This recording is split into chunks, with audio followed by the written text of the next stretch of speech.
Hi, I'm Ben. And I'm Kayla. And this is our bus. It's a 1989 Bluebird. We bought it from an auction from a school district in Colorado. And it's got a Cummins 5.9 diesel in it, an Allison transmission, and it's got about 140,000 miles on it. Okay, so we bought the bus in June of 2016, and we've slowly been converting it since then. It's taken us about 8 months to get to this point. We just did what we could when we could do it. The outside, we get asked about this paint a lot. It's Valspar oil, outdoor and floor paint. I can't remember the color right now, but if you really want to know, just ask me. And yeah, let's go look at the inside.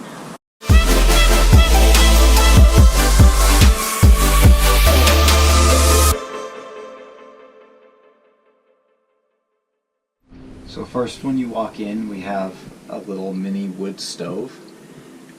We put it up front mostly just because of space. It seemed like a good place to put it, and then also we were a little bit worried about venting. So we like that it's right by the front door, so if we needed more venting for some reason, we can open the door. It's a cubic mini cub wood stove. Purchased from Cubic Mini, and it's really, really small. I don't know if you can tell in the video, but it's like surprisingly small. Even when I got it and opened it up, I was surprised by how small it is, but it does put out a pretty decent amount of heat, and it keeps the living room pretty warm. In the original bus, when we got it and took all the seats out, there are wheel wells over here. And we didn't raise our floor or do a roof raise or anything like that, so the wheel wells stayed, taking up space as part of, kind of in the way of our floor plan. So what we ended up doing is we covered both wheel wells in the front with just these boxes, and they have reclaimed cedar around them. And so this one became our hearth for the fire, the stove, and then this side is the platform that our couch is on. And there's a little, I guess, bench or storage space there. It's kind of dead space, but we had to do something to cover up the wheel wells. There are lights. They're from lights.com. We have these fixtures, 12 of them throughout the bus, and I am completely in love with them. I'm really happy with them. They come in 3 different colors actually, but I thought this went well, and yeah, I'm just happy with it. We also have these couches. They're from IKEA. We bought them as individual pods. They're really neat because they have storage built in, which, you know, in a bus, storage is everything. So it was kind of nice. I think a lot of people build their own couches, but honestly, you put so much work into a bus. If you can buy something that does it already, why not do that? Okay, so this is our kitchen. It's probably my favorite part of the bus, actually.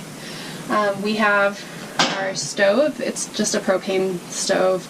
We've had some trouble with setting off the carbon monoxide detector when we use it, so we're working on getting a fan maybe built in this back window, or potentially just having a fan to blow the air out while we're cooking. This is our only cabinet in the bus. All our pots and pans, everything is down there. I love it. It's actually the perfect amount of space. I was surprised. I didn't think it would be, but everything fits. We left the knobs off because we think it looks cleaner that way. It's from IKEA. The countertop is as well. We actually have, so you can't just buy like a little counter like this, so we have this huge counter that we cut down, which is nice because if anything ever happens, we can just replace it.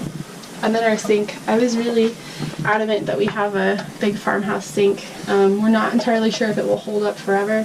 If it breaks, I guess we'll be replacing it with metal. But I really love it.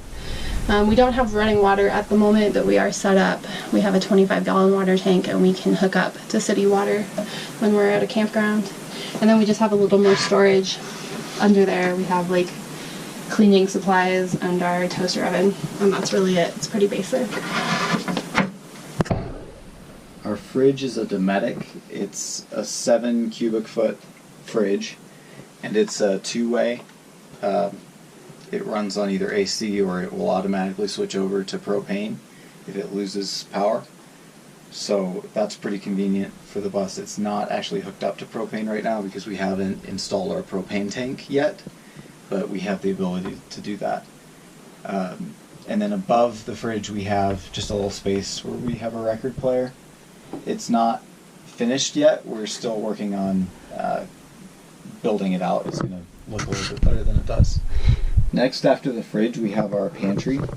And all we did is we used some storage solutions from IKEA. These are just drawers that you can buy there with baskets, and they slide out, and you can configure them different ways.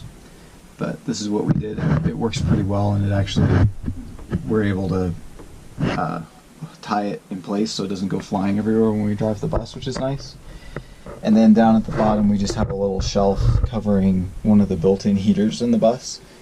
Again, the bus comes with under-seat floor heaters, and we didn't take them out, mostly just out of convenience, because I didn't want to reroute the cooling lines that run to them. It's part of the cooling system for the bus. And then also I had heard from some other people who converted buses that in colder drives, they wished that they had the ability to heat the back of the bus while driving. So we just left them in. The walls in our bus are cedar, just plank basically, and it's been cut down and then put up on the walls.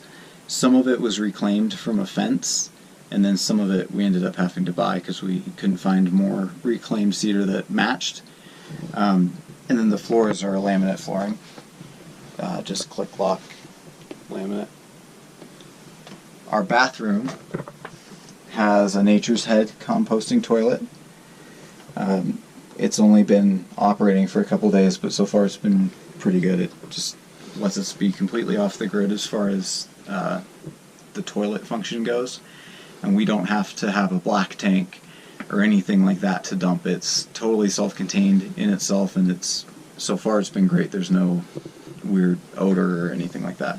Okay, so this is the next room in the bus. This is Jessamine's room. It's kind of a catch-all for all our stuff. Eventually it'll be where the new baby lives too. It also houses our water and electric. Our electric is stored in here. We have an RV panel. It has AC and DC, and a converter that hooks up to a 12-volt battery. We actually hired Ben's friend Hartman Electric to do all of this, which was amazing. I would recommend hiring an electrician if you're going to do something like this, because it's a lot of work, and we really appreciated the help, and he did a really amazing job. We have, like I mentioned before, we have a 25-gallon water tank under here. We're not going to have a shower in here. We thought about it, but we didn't want to, water's heavy. We didn't want to carry around a couple 100 gallons of water on the bus, so we'll just utilize other shower sources. These are bunk beds that Ben built. We're using the top as kind of a catch-all for our clothes and Jessamine's clothes and random bits and pieces. This is Jessamine's bed. She has all her books and toys down here. We got all her bedding and the mattress at IKEA, which it's like perfect. We didn't have to buy a custom mattress. They had one that fit. It was pretty amazing. And then this is just extra space right now. We are going to probably build a crib in down the road, but for now it's just kind of her play area. And we cedar paneled everything in here too, which is really nice. I wish you could smell it. Okay, so this is our closet area. Ben was really adamant that we have separate closet spaces. Apparently I'm a closet hog, but I disagree. So we each have a rod, and then we use the same bins that we used in our pantry. They're really handy. We bungee cord them on. When we drive, everything goes flying, so we got a bungee cord. And then I didn't mention it in the bedroom, but we're gonna put cedar boards up to keep all our stuff from falling off when we're driving. This is our bedroom. I'll climb on up. It's pretty simple. It's probably the part of the bus that looks the most like a bus. We still have all the numbers and the emergency exit door. We might put a bookshelf up there eventually, but for now it's just a bus. And we're going to put curtains up down the road. I think we're going to go with canvas curtains. Those look really nice, and we just haven't done that yet. The back door does open, which is going to be really awesome in the summer for hanging out in here. We have a tuft and needle mattress, and then under that it lifts, so we have more storage under here for just random bits and pieces. Yeah, it's really nice. And then more cedar paneling on the back side here with our lights.